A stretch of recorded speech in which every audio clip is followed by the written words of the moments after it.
দিন তো ঠিক মতো খেতে পারতাম না ভাই। মানে সিরিয়াস কথা ভাই, মানে দুপুরে অলমোস্ট দেখা যাইতো যে মানে কেউ না কেউ মানে না খা থাকা লাগে। বড় ভাই বাবার সাথে কাজ করে সংসার চলাইতে হয় এরকম।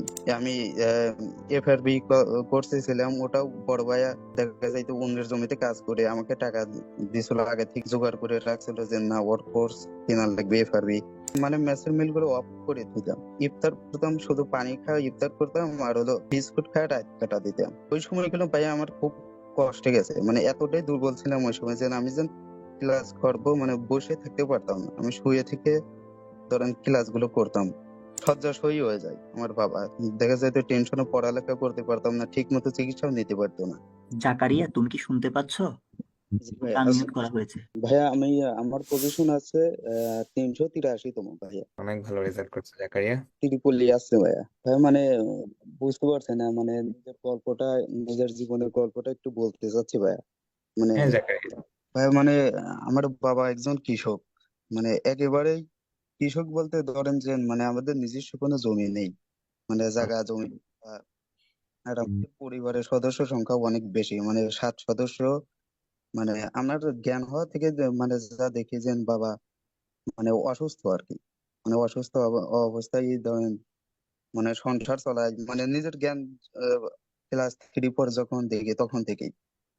তো যাই হোক অনেক কষ্ট মানে যদি বলি যে মানে 3 তো ঠিক মতো খেতে পারতাম না ভাই। মানে সিরিয়াস কথা ভাই, মানে দুপুরে অলমোস্ট দেখা যাইতো যে মানে কেউ না কেউ মানে না খা থাকা লাগে, বা দেখা যাচ্ছে চিড়া মুড়ি এগুলো খাওয়া লাগে। তো এভাবেই দিন যায়। তো একাডেমিক মানে ক্লাস 10 পর্যন্ত মানে খরচ আমাদের ছিল না, মানে স্যাররা হয়তো বা ফ্রি পড়াইতেন বা অন্যদের কাছ থেকে হেল্প পাইতাম বা এরকম হইতো। তো মোটামুটি সিরিয়াস ছিলাম লেখাপড়ায়, যেহেতু পরিবার কষ্ট করছে আর বাবাও অনেক কি করতো যে ভালো করে পড়ালেখা করতো, মানে এরকম কষ্ট যেন ভবিষ্যতে না হয়। আমার বড় ভাই আছে, বড় ভাই এখন সিলেট কৃষি বিশ্ববিদ্যালয়ে আছে ডিবিএম এ। তো বড় ভাইয়া দেখা যায় তো বাবার সাথে কামলা দিত, মানে অন্যের জমিনে কাজ করতো, ওইভাবে সংসার চালাইতো, মানে আমাকে মাঠে যাইতে দিত না। মানে আমি কাজ কামও ওইরকম পারতাম না, মানে বড় ভাই বাবার সাথে কাজ করে সংসার চালাইতো এরকম। তো ক্লাস 10 এর পর মোটামুটি রেজাল্ট ভালো হয়, কিন্তু আমি ওই ভালো কলেজে আর যাইতে পারিনি। পরিবারের একটা অবস্থা ছিল তো, দেখা যায় তো নিজেরই এলাকার এটা একটা উপজেলার কলেজ ভাই, সিরাজগঞ্জ, বাসা আমার শাহজাদপুর, মানে শাহজাদপুর সরকারি কলেজ। এখানেই দেখা যায় ভর্তি হয়, তো এখান থেকে ভাই বুয়েট মানে এত দূর আসা সম্ভব না ভাই।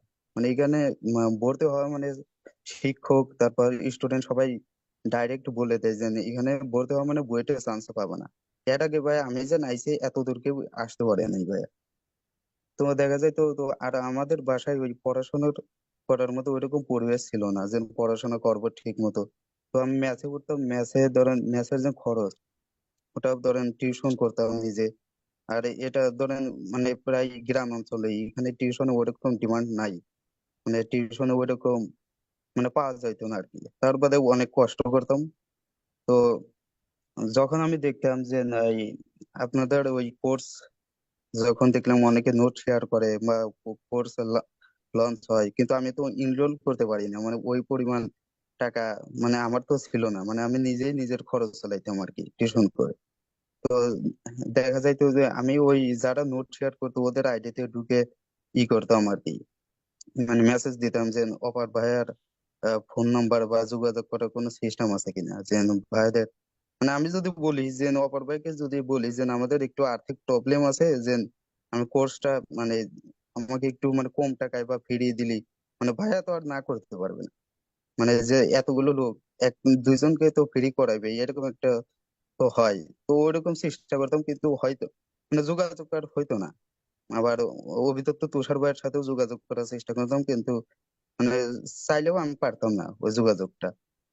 তো ফ্রি ক্লাস গুলো করতাম সব, মানে আপনাদের ফ্রি ক্লাস গুলোই করতাম এরকম ভাবেই। ফ্রি ক্লাস করে সবকিছু পার করছি একাডেমিক লাইফ। আর আমি এফআরবি কোর্সে ছিলাম, ওটাও বড় ভাইয়া দেখা যাইতো অন্যের জমিতে কাজ করে আমাকে টাকা দিছিল, আগে থেকে ও জোগাড় করে রাখছিল যে না ওর কোর্স কেনার লাগবে এফআরবি। তো ওই টাকাতেই আমি কোর্স কিনছিলাম। তো এই পর্বের ক্লাস গুলো নিয়মিত করতাম। মানে ক্লাস এরপরে এই যে সামনেই তো রোজা আছে, এই গত রোজা মানে 2024 সালের রোজার মধ্যে ভাই আমি এত কষ্ট করছি যে কি বলবো। মানে আমার ওই সময় কোনো টিউশন ছিল না।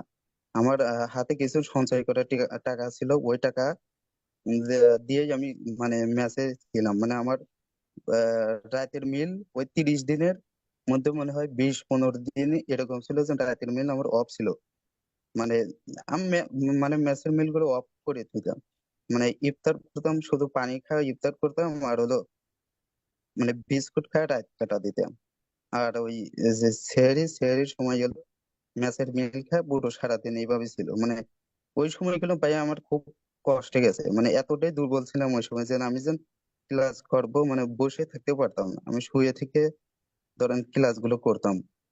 আবার ধরেন যেন আপনাদের এসিএস এর যে ইঞ্জিনিয়ারিং কোর্স, এটাও অনেক কষ্ট করে ভাইয়া ইনরোল করছি। মানে আমাদের তো নিজস্ব কোনো জমি টমি ছিল না। আমার আপুর বিয়ের জন্য আমার ফুপুর কাছ থেকে কিছু জমি নেওয়া হয়, ওইটা বিক্রি করা হয়।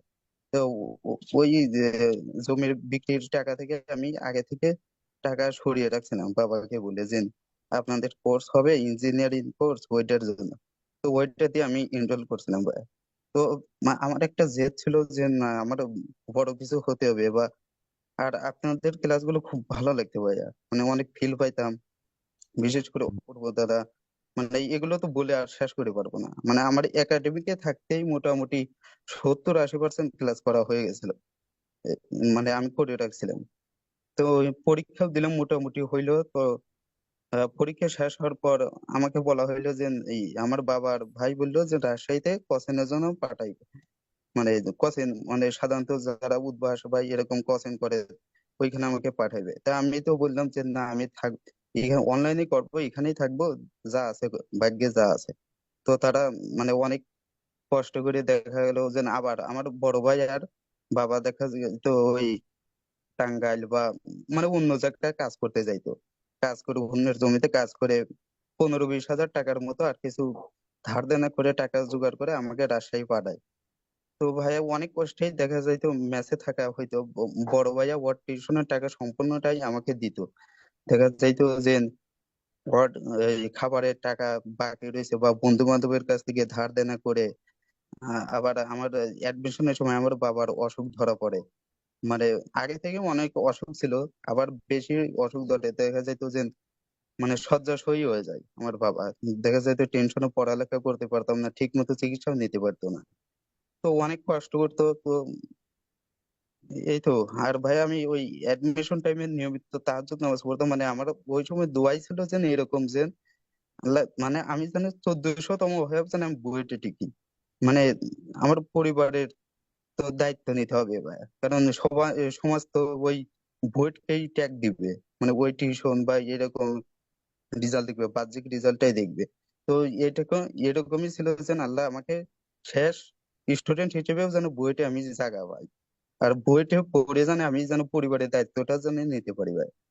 তো তার জন্য আমাদের ডেইলি ভাই এই দোয়াটাই ছিল। তো অনেক কষ্ট করছি ভাইয়া জীবনে, অনেক কিছুই বলার ছিল ভাই, এখন হয়তো বা মনে পড়ছে না ওইরকম।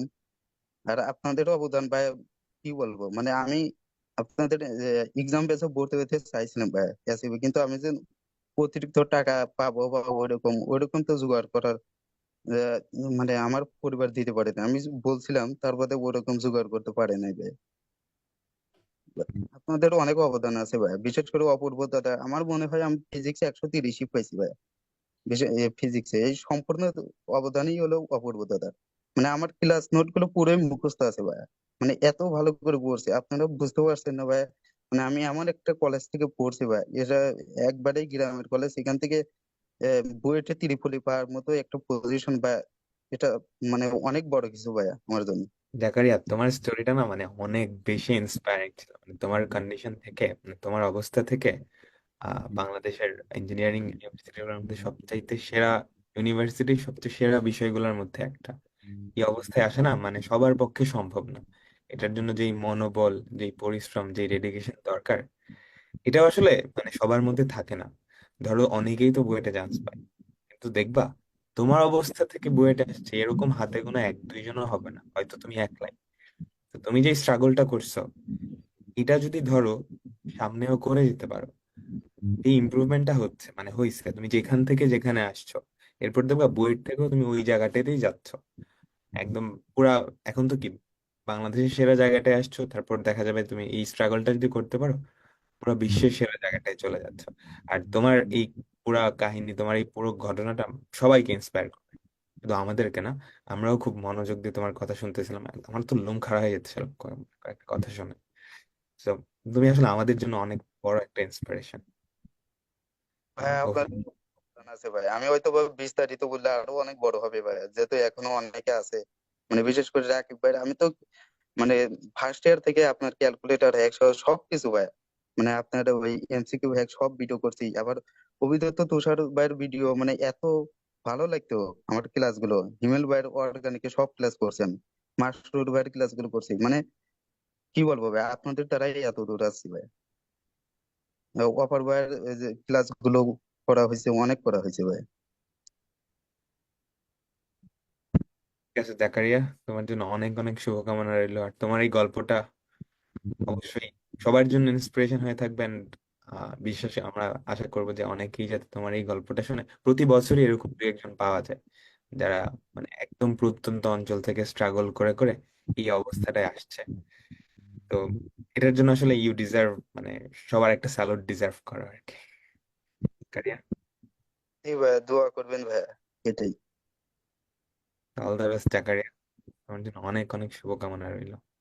আর তুমি যাতে পরবর্তীতে তোমার ফ্যামিলির যেই কন্ডিশন সেটাও খুব ভালো করতে পারো।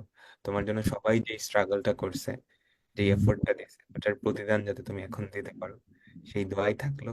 আর তোমার আব্বু, আম্মু, বড় ভাই, সবাইকে আমাদের পক্ষ থেকে একটা স্যালুট।